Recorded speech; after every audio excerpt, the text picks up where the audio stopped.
Well, the tolerance issue is interesting because what tolerance means is I'm stupid and flawed and so are you, so I'll make you a deal. You don't harass me too much about my stupidity and flaws and I'll try to leave you the hell alone too.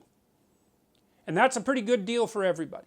So that's the tolerance issue, right? We're all flawed, and if we demand too much of one another in terms of perfection and unity of belief or even unity of thought or even coherence of thought, then we're going to end up permanently at each other's throats. So we should just try not to make unnecessary enemies. That's tolerance, and it's a good principle. The diversity issue, the tolerance doesn't mean anything goes. That's not tolerance. That's refusal to take responsibility for mature discrimination. And discrimination has also become a dirty word. It's like there's no difference between discrimination and thinking. They're the same thing. Now you might say, well, what about unfair discrimination? It's like, well, that's a whole different issue. It's like if you have person A and person B and they're both equally qualified for a job, there's something wrong if you let something other than their qualifications determine whether or not they should get the job. I mean, no one debates that seriously anymore. You know, so if somebody doesn't get a job because of their race, everybody says, well, you know, what the hell's wrong with you? You're not taking advantage of the person's talent. You're doing society a disservice and you're hurting individuals unnecessarily. You shouldn't do that. It's like, okay, fine. We all agreed about that back in like 1965. That's covered. So, but the idea that anything goes with regards to tolerance and lack of discrimination, that's an entirely different thing. That does not mean that all people are the same or that all abilities are the same or that everything is of equal value. And so there's a big difference between tolerance and nihilism. And so lots of people say tolerance when they mean, well, anything goes, I can do whatever I want, I don't have to be responsible for anything, I don't have to think, and there's no difference between people no matter how they act. It's like, sorry, that's not a philosophy, man. That's a recipe for chaos and disaster. And then the diversity thing, it's like, oh, I see, we need more black people on our board because all black people think the same way. That's how we're going to play this, is it? We're not going to be able to think. So it's such a pernicious philosophy because it's predicated on the idea that the way someone thinks is inextricably tied with their group identity. Well, that's what the bloody racists used to think.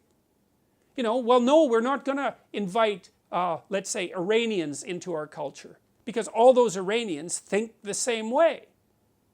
Well, I thought that was what racism was. And so the idea that unless you have your bloody board of governors, say, or the middle strata of your organization arranged so that every single group has equitable representation, you don't get a diverse range of opinions. It's so, first of all, that's just technically wrong because it isn't racial and ethnic and gender diversity that gives you diverse opinions. That's just an idiotic, that's just a, I don't know how you could be, I can't understand how you could be so uninformed historically and technically that that argument would make sense to you. But apart from that, it's clearly, see, the bloody postmodernists, they're always criticizing what they call biological essentialism. So if I say, well, look, you know, on average women have a different set of interests than men, which they do, by the way, and that's not sociocultural. They say, well, that's biological essentialism. That's wrong. But then when it comes to race, they're perfectly willing to say, oh, well, you have to have an equitable representation of all the different races because otherwise you won't get the proper diversity of opinions. It's like, well, hold on a sec. Is race a biological construct? And you don't get the bloody diverse opinions without them emerging from this underlying biological construct? How is that not biological essentialism? And it's biological essentialism of the worst type. Having said all that, I would also caution people against making the assumption that what the radical postmodernists say they're after has anything to do with what they're actually after. Because they're not after equity.